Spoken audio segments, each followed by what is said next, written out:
Hello again for another video. We're going to talk about services, both initial and regular services. So let's go ahead and dive right in. First off, we're going to talk about semi-annuals and annual services. Basically with these treatments is we don't give a discount, or if we do give a discount, it's a very small, maybe $10 or $15 discount. But typically semis and annuals, we're going to charge about $180 to $200 for those treatments. We don't give any sort of a warranty. And we simply explain to the customer that we don't recommend doing semi-annual treatments or annual treatments. And so if somebody calls us back and they're like, hey, this didn't work, we'd be like, yeah, I didn't think it was going to. That's why when we talked to you to begin with, we said we strongly discourage you from doing a semi-annual or an annual treatment.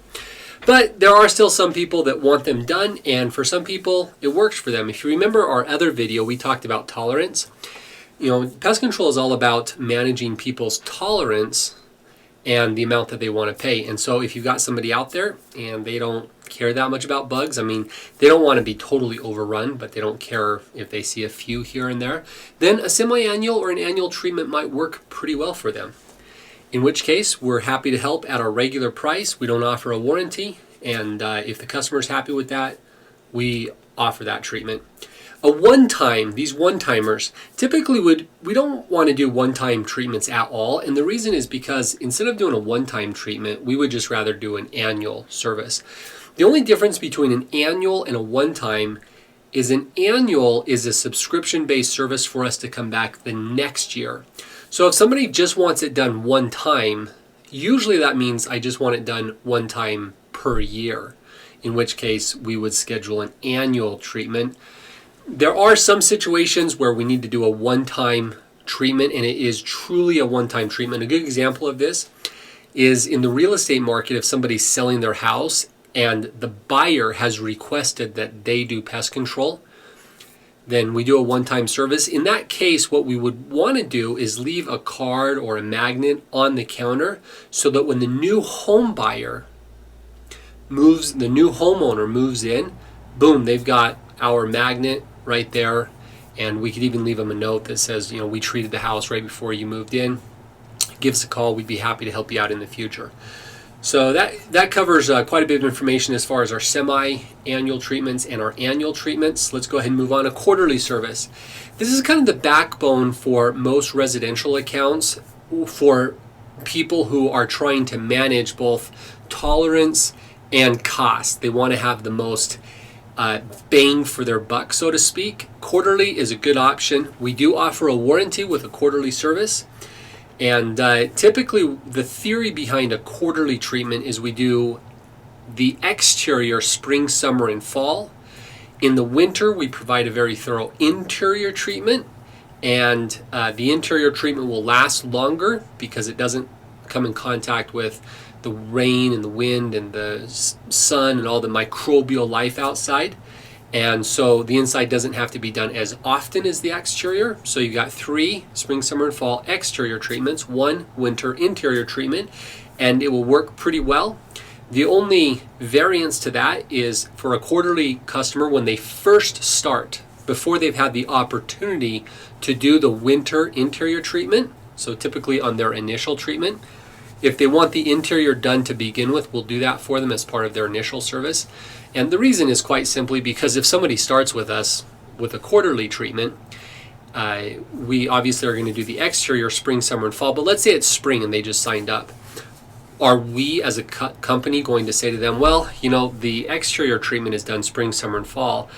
The interior is done in the wintertime. I know it's spring right now, but if you could just hang in there and just deal with those bugs inside the house in the winter, in about 7 or 8 months, we'll come out and we'll take care of those. Obviously, that's ridiculous. Wouldn't work, and the customer wouldn't like it. And so we would do the interior on the initial service. However, after the customer has been with us for more than a year, they need to do the interior treatment in the wintertime. And if a customer skips the winter service and therefore skips the interior treatment, then it voids their warranty. And generally speaking, with a quarterly service, if they skip any of the treatments, it voids their warranty. Let's go ahead and move on to a monthly service. The customers that have monthly services are customers that are usually have a much lower tolerance and are therefore willing to spend more money. So if you remember the inverse relationship between tolerance and cost, they have a lower tolerance and a higher cost. So for these kinds of customers, we'll do more comprehensive service each time. So if they need the inside done, then that's fine. And that happens with monthly services occasionally. In fact, maybe even often, just simply because, remember, these customers have a very low tolerance for bugs. The other thing I'll say with monthly services is that we're out there more often, and so we can break up tasks into this month or next month. For example, let's say you go out to this customer's house and they have a lot of things that we need to do. We got to do the eaves, we got to do the foundation, we got to do the yard, we got to do the inside, but you only have 20 minutes to do the treatment. And so you might want to prioritize.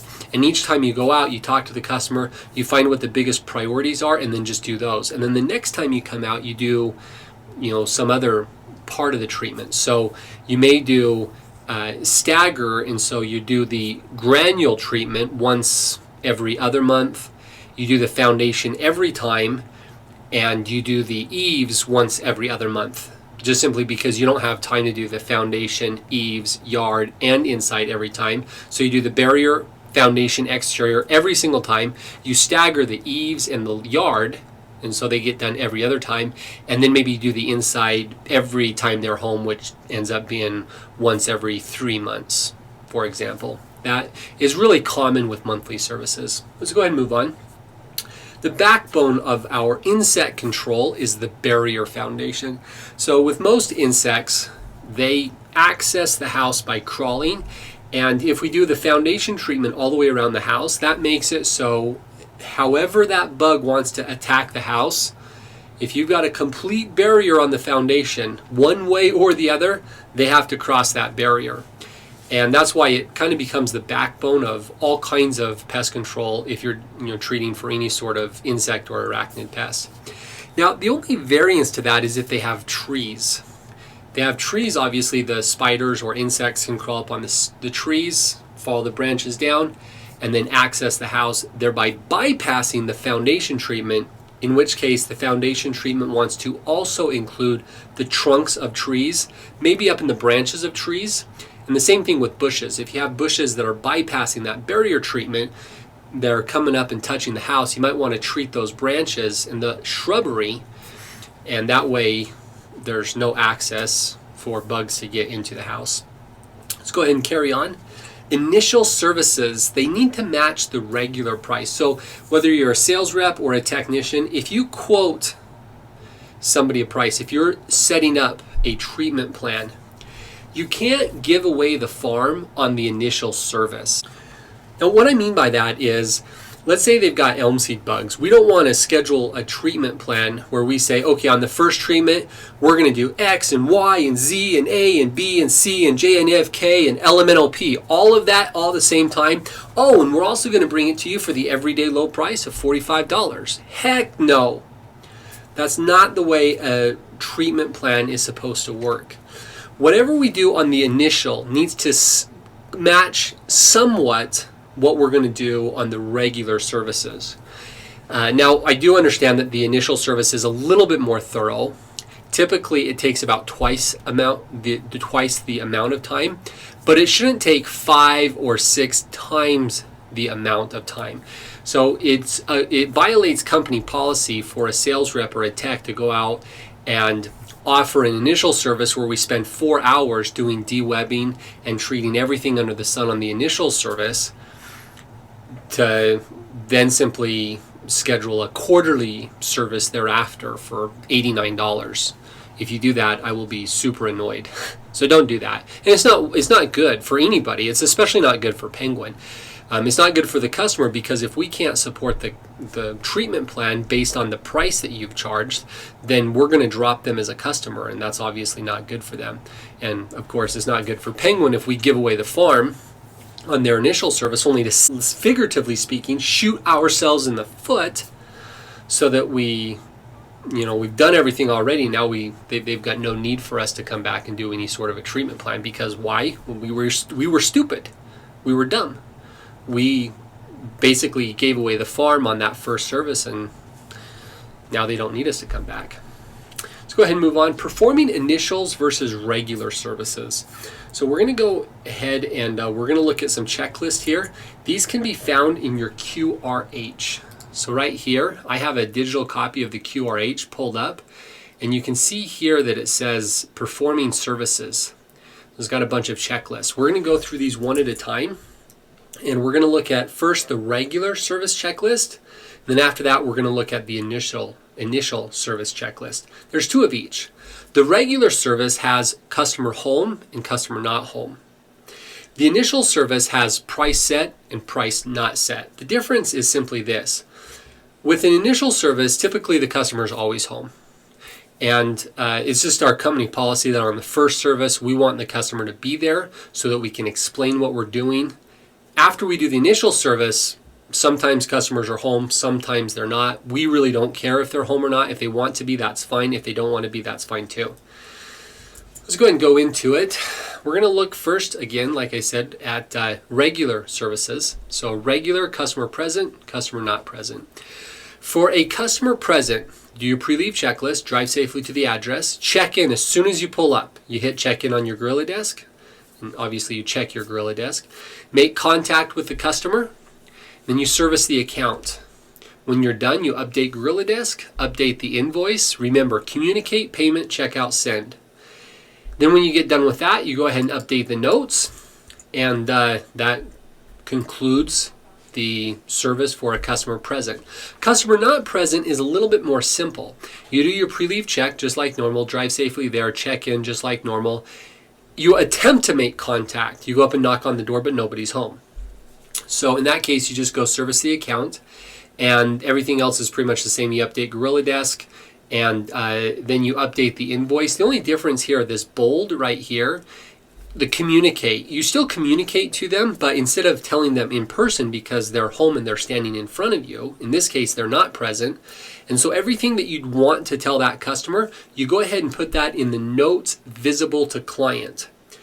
When you fill out your Gorilla Desk invoice, the notes visible to client, anything that you put there will then be printed on the invoice. Now, it's kind of hard to type with little teeny tiny screens, so use dictation. Most modern, new phones that are 1 or 2 years old, they have phenomenal tech. Their technology with dictation is really good. And so use your dictation, that'll speed it up. Now, another huge difference here is the leave the door hanger. So here on the regular customer present versus the customer not present, the bold items are the things that are different. So communicates a little different. And then you must leave a door hanger. Always. The only exception to that is if the customer has specifically asked you to not leave an invoice or a door hanger. The good example of this, I had a customer up by airport, and she traveled a lot, and she said, hey, I'd really rather you not leave anything on my door, because if I'm gone for 2 or 3 months, I don't want stuff piling up on my door because it makes it clear that I'm not home. And so in some of our areas like Crested Butte and Telluride, we do have accounts like that. But unless there's a specific situation like that, if it's just a regular, primary residence, you have to leave a door hanger. The reason for that is simply if they're not there and we do the service and we don't leave a door hanger, there's a decent chance that they're going to come back and say, hey, I'm not sure, I got this invoice in the email, but I don't know if you guys were actually here. I can't smell anything. Well, of course not, because the products that we leave, they're odorless once they've dried. And so what will happen is we'll end up having to go back and reservice that account, and plus it makes us look bad because the customer feels like maybe we didn't do the right house. Let's go ahead and move on. That concludes the regular service checklist. Let's talk about the initial service checklist. So again, there's 2 of these. The one is price not set, and then there's one that is price set. Typically, a price not set is going to come from the office because the office does not quote prices. And if it's come from a sales rep, if it's a sales rep sale, then it should be price set. Now the price set, sales rep sale, initial service, they're going to be a lot easier for you to do because you don't have to do your inspection. And that's because the sales rep was out there, and that's why we pay the sales rep. So he's already done part of the job for you. That's what we pay him for. Now, first off, you can tell the difference between a price set and a price not set simply by, when you look at the invoice, there's a couple of key indicators. A sales rep sale will typically have a picture of the service agreement in the top notes. And if you open up a copy of that initial service agreement, you look at that agreement, it'll show the name of the sales rep that sold it. The other thing is that the invoice will have a price on it. If the office schedules a initial service, they won't put a price, and so it will just show $180 or $185 or whatever, just whatever a regular undiscounted price for initial service. That's all that will be there, and there won't be any sort of a discount line item or anything else. If that's the case, you know it's a price not set, and you also know that it was probably scheduled by the office. So let's talk about those price not set. This is how you do them. You pre-leave check, drive safely to location, Gorilla Desk check-in. You add driving notes. This is the first time we've ever serviced this account, and if it's in a new neighborhood and it doesn't pull up on Google Maps, then add a couple of notes into the top notes so that the next time we come out, the next technician doesn't have the same problems finding the address that you had. Now, if it pulled right up in Google Maps and you drove there no problem, then you don't need to do that step. That's why it says parentheses, if needed. Go make contact with the customer, and you want to perform your inspection. And there's a whole checklist on inspection, which we're going to come back to in a second. But basically, you go make contact with the customer, and then you do your inspection. And then you go back to the customer after you're done with your inspection and you propose your treatment plan. In order to do that, you have to bring your treatment guide, which is that white binder, and you can open that up and you can explain to the customer what you found in your inspection, what you propose that you do, the treatment plan, how often, and let them know the price. That is all this step right here. Go back and propose your treatment plan. Next, you want to close. Typically, we use an assumptive close, something like, if that all sounds good, I can go ahead and do the treatment for you right now. It'll take about 30 to 60 minutes. That's an assumptive close.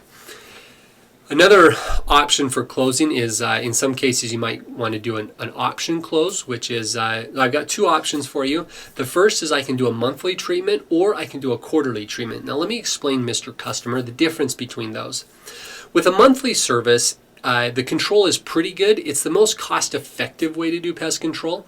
Now, the other option is you can do a monthly service. It gets way better results. It does cost a little bit more, so it really depends on whether or not you want to have the most value or the most efficacy. Which one sounds better for you, the monthly or the quarterly? That's an option close. Which one is better for you? When you're done, you go ahead and play the customer the confirmation audio clip. Now, if it's a one-time service, you don't have to do that. But every other treatment, you play the audio confirmation clip. And then you do the price update. Invoice price update. Now, I'm going to show you exactly what this is and how to do it. Right here on my screen, I have a copy of my phone, basically. It's just a screen share of my phone. And I'm going to show you how you update this. So, as I said before, this is a price not set. And so if you scroll down in your appointment, right here where it says invoice, I'm going to go ahead and click on that where it says draft on those three dots. And I'm going to edit the invoice. Now, as you can see, the monthly treatment, the initial service, is $180 and there's no discount on it. So this is just the regular initial service, undiscounted invoice. Now, I just went up to the customer and I said, look, we normally charge $180 for our initial service. However, if you decide to do it this quarterly treatment that I just proposed to you, I can go ahead and give you $104 off your initial service. And if you'd like to do that, I can go ahead and get it done right now. It'll take about 40 to 60 minutes for me to complete that this first initial treatment. Assuming that the customer's like, yeah, that sounds great. Okay, they've accepted it. I'm going to go in here and I'm going to add the discount because right now there's not a discount. So I'm going to go ahead and click on those three buttons. And when it pulls up, it's got price. Now remember, this has got to be negative. So I'm going to go ahead and put in negative. How much did I say I was going to discount him? $104. And I hit save. Now on the invoice, it's going to show up as a discount for 12-month service agreement. So the regular price is $180, but I said that I would give him $104 off the initial service if he does the quarterly treatment starting right now. And boom, there's his new price, $76. And that's the invoice price update. Not quite though, we're not all the way done. There's one other thing that you have to do. So I'm going to go ahead and click right here. I've saved that, and so now his invoice is going to show $76 today. I have to click back on this draft, and I have to do one other thing. Right here where it says add notes visible to client, I'm going to go ahead and click on that, and it's going to say the price of each subsequent regular service will be $. I have to finish filling that out. So the question is, I'm going to go ahead and click right here, my finger, and the question is, what did I just tell the customer was going to be their quarterly treatment? I said I was going to give them $104 off the initial service, which I did just now.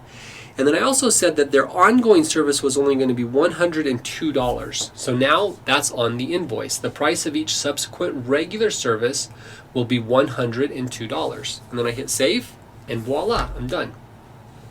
So now if you look at this, the invoice is done correctly. The initial service invoice is correct, and you can go ahead and move on.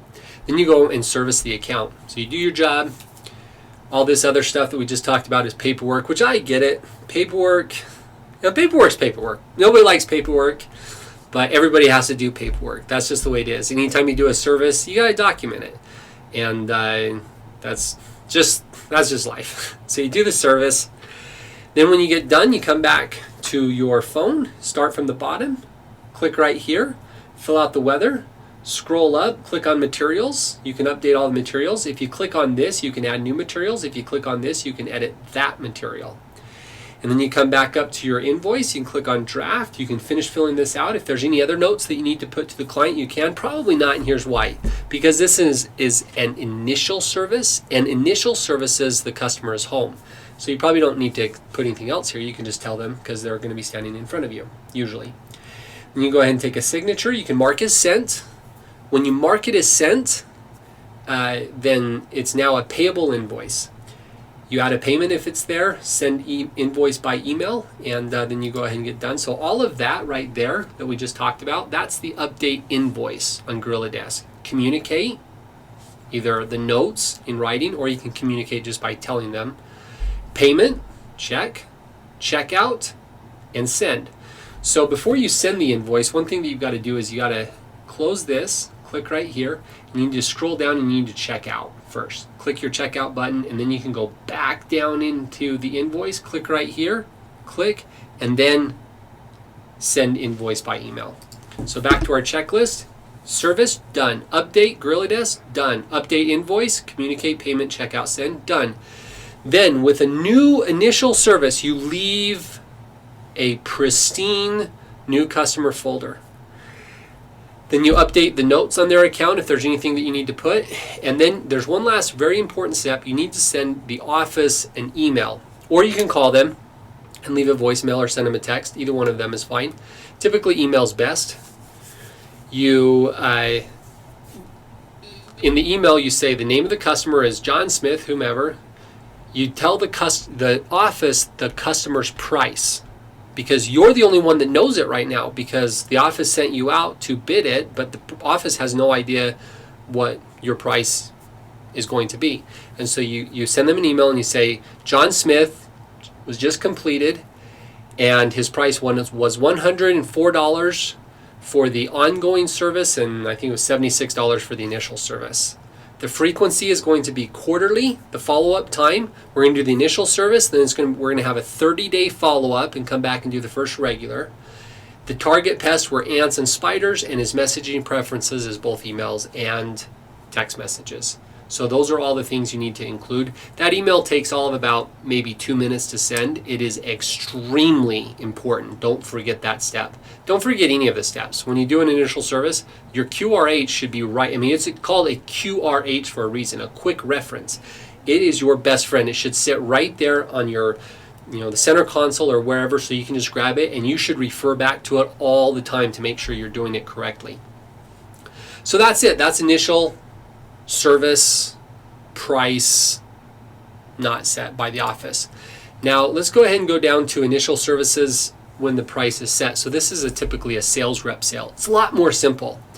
And I'm going to show you in just a second. The pre-leave check, you do that, drive safely there, check in just like normal. You make contact and you review their treatment, but that's all. You don't have to do an inspection because the sales rep already did an inspection. You don't have to rebid it. You don't have to question what the sales rep has quoted them. It's not your job. That's why we pay a sales rep, so that the sales rep is responsible to get them on the right treatment plan. So all you have to do is go to their door and review the treatment. So you open up your Gorilla Desk and you can say, okay, it looks like today I'm going to do X, Y, and Z.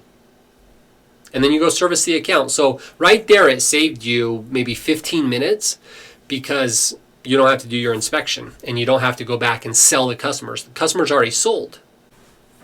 Now when you get done, you update Gorilla Desk by scrolling down to the bottom, do your weather, make sure your materials are all correct, and then scroll up here, click on right here where it says invoice, click on that draft. The notes should, as far as the price for the subsequent services, that should already be done. The office should have done that. Now you can double check to make sure it's done correctly, but you are likely not going to have to do it, and you shouldn't do it on a price set from a sales rep sale. Also, you don't have to go into edit the invoice and add the line item for the discount like you do on office sales, again, because that's already been done. So all you have to do is just take a signature, mark it as sent, add payment. Before you send the invoice, you go ahead and check out, so that the checkout time will then appear on the invoice, and then go ahead and send it by email, and boom, you're done. So update Gorilla Desk, update the invoice, that's what we just did, communicate, payment, checkout, send. Leave them a folder, and this is just like the last one, and then you leave, and you update your notes. If the customer cancels, notify the office rep and the office and the rep, and now if the customer cancels, you need to notify both the office and the rep, and you do not need to send email to the office about the recurring service. Now, now every once in a while you'll get to a sales rep sale, knock on the door, and they open the door and they say, hey, I changed my mind, I don't want to do it, go away. It happens. It's a bummer for everybody. It's a bummer for you because now you've got a bunch of time on your schedule. It's a bummer for the sales rep because their commission, they just missed out on a sale. If that happens, just go ahead and notify, either by email or text message, notify the office and the sales rep who sold it. Again, you can find out who sold it just simply by looking at the service agreement that should be on the top notes. Just let them know, hey, your 9 o'clock, his name was John Smith. He canceled the service today. And what will happen is the rep can then go back and call that customer or go back to them and see if they can resell them. Sometimes they can, sometimes they can't. But if a customer does cancel, you don't need to send the office the email about the recurring service, obviously, because there is no recurring service. So in summary, to do an initial service, there's these two checklists. The checklist for doing a price set from a sales rep sale is a lot easier. You don't have to do your inspection. You don't have to propose the treatment. You don't have to sell the customer. You don't have to change the invoice, update the discount, or anything like that because it's all been done. And again, that's why we pay the sales rep to do it. Now, I do want to go over one thing. If you're doing an initial service, price not set. This is an office sale. You have to do an inspection. I'm going to scroll down here a little bit, and there's a client inspection checklist that we use. So this is what we do when we're doing an inspection. You make contact, you find out the issues. You knock on the door. Yeah, it looks like the office has got you down for spiders and ants. Where are you seeing those? You're finding out where they're having issues with stuff. And then you explain to the customer what you're going to do. I'm going to do an inspection for you. I'm going to go look around the back, see if I can figure out where these bugs are coming in. I'm going to look at some other things in the yard to see if I can find out what contributing factors there are, why you have ants in the first place. And then I'm going to come back and I'm going to let you know what I found, and we'll go from there. That's just an example. Common places that we typically treat or that we typically inspect when we're doing general pest control are windows, doors, foundation eaves, yard, trees, shrubs, garage, pipes, attics, crawl spaces, etc. Those are the things that are most commonly looked at and considered when you're doing an inspection. Then you create the treatment plan or the service agreement. So you want to figure out what we're going to offer to the customer. Should we recommend a monthly treatment, a quarterly treatment? Should we recommend a follow-up that's really close to the initial? So in a lot of situations, we do the initial service and then we do the first regular 15 to 45 days later. So that's something you need to think about before you go back to the customer. During your inspection, that's what you should be thinking. What needs to be done? What kind of treatment plan will work to get rid of this problem? Once you've got your treatment plan and it's on the service agreement, then you go back and you make your second contact with the customer. And you explain your treatment plan to them, and then you use either an assumptive or an option close. So an assumptive close is something like, like I said, that's the treatment plan. If you'd like, and if it all sounds good to you, I'll go ahead and get started right now. It'll take me about 40 to 60 minutes to complete this, and I'll go ahead and get to work if that's good with you. That's assumptive. Option close is when you say, I've got two options for you. I've got the quarterly, I've got the monthly. Here's the pros and cons. Which one is better for you? You perform the service, and then you send the lost bid email, if lost. And if you do it, of course, you have to send an email to the office letting them know what the recurring service is going to be. Let's talk about this lost bid email. In the technician manual, there's an excerpt that says lost a bid. So if you do an estimate or an inspection, essentially if you have an initial service on your route and you go out and do the inspection and you don't win the bid, so you go do your inspection, you come back, here's what I've got, Mr. Customer, and they're like, yeah, thanks, we're going to pass.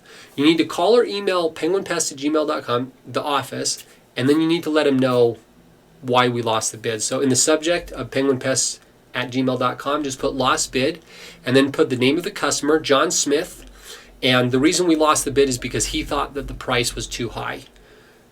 And then let him know what we quoted him and send that over. We use that data to decide whether or not our pricing is on target. It only takes about a minute or so to send, but it's something that you need to follow. So that is the checklist for doing an inspection. We're going to go ahead and go back here really quick. We're going to talk about just a few more ideas and then we'll be all done. First off, anytime you do a service where we charge, the customer has to know the price before we do the service. They have to hear and agree to that price. Every once in a while, you'll get a customer and they'll be like, yeah, if you could just go ahead and go do it for me and then just send me the invoice, just let me know afterwards. That's always a bad idea. Even if the customer tells us to do it, we still don't want to do it that way. And the reason is simply this, because afterwards, what happens more often than not is they were like, yeah, go ahead and do it, it's fine. But then they get the invoice and they're like, whoa, I didn't know it was going to be that much money. And they're frustrated. It always happens.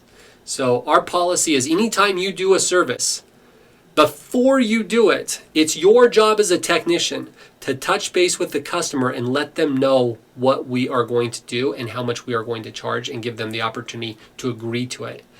Now, if it's an ongoing service, Obviously, this doesn't apply because an ongoing service, the customer has already agreed to it and we're just doing their treatment plan that we've been doing for a year. That's fine. But for a new treatment, an initial service, they need to know. Also for inspections. So if we're doing an inspection and it's a paid inspection such as a vertebrate or bed bugs or termites, if we're going to charge for that, we have to let the customer know. Now the office lets the customer know, and that's fine and dandy, but it doesn't change the fact that it is also your job as a technician to verify that with the customer. So you can't assume that the office has already told them about the price. You need to touch base with the customer and just double check. That way we can avoid sticky, unpleasant, awkward situations with customers where they get an invoice and they had no idea that they were going to get charged for the treatment or their service that we were rendering. Q equals S minus E. What this means is that the quality in the mind's eye of the customer is service minus expectation. Service minus expectation.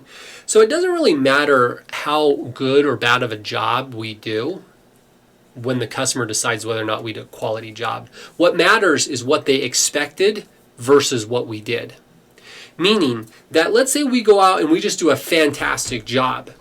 If the sales rep has oversold us, that the customer thought we were going to do even more than what we did, which what we did was more than what we've done for anybody else, the customer will still be disappointed in our service. And that's true. It's a true principle that works in all kinds of businesses. A good example is the iPhone. When the iPhone 1 came out, the first iPhone, the public's response to it was just overwhelmingly positive. People loved it. Why? Well, because they didn't have the expectation of a digital, like an interactive full screen phone like that, and it reshaped everything. They didn't have an expectation going into it, so what they saw was just incredible. Well, years later when the iPhone 4 came out, the iPhone 4 was better in every way than the iPhone 1. It was 10 times faster. It was 10 times more capable. It had more features. It was smaller. It was lighter. It had better battery life, etc., etc., etc. But the overall response of the public was generally negative with that phone, even though it was better in every way. Why? Well, it's because Apple oversold so much. They hyped it up so much that the expectation was so high that the service, or what they actually got, just didn't quite meet up to the expectation. Therefore, the overall quality in the mind's eye of the customer was a negative.